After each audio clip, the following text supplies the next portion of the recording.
This toy here is called a hand boiler, and it demonstrates the relationship between pressure and temperature.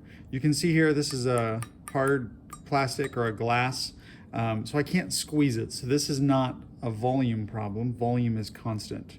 And you see this green liquid in the bottom, and you notice there's two bulbs, and I cannot just pour it from one bulb to the other. It's sealed up here, but they're connected by this straw in the bottom of the container.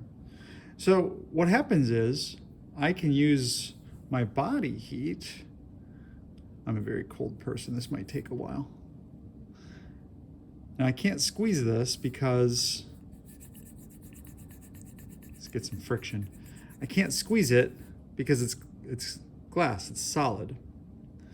But just by holding it, I can transfer my heat to the container, and that liquid will rise very slowly up to the upper chamber. Go, go, go, go, go. I don't think I'm warm enough to get it any farther, but you can see I got it up the straw just a little bit. Okay, how does that work?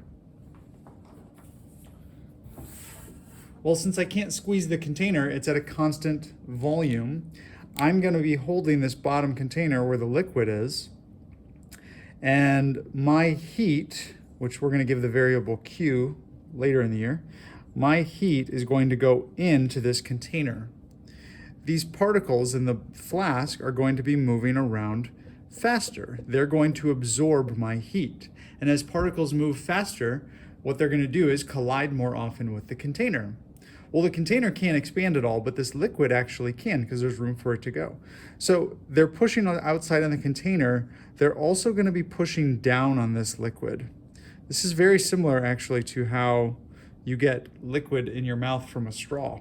The air in the room kind of pushes the liquid down in your cup, and it goes up the straw until it gets into the top container.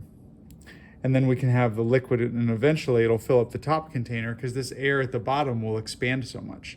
So the temperature increased and the pressure increased. And while the volume of the total container cannot increase, the volume of this bottom one actually did increase. And it pushed the liquid up into the top container because the air was pushing it. Remember that pressure forces are always push forces. So if you see something moving or not moving, you have to ask what is pushing it or holding it in place. And that's how the hand boiler works.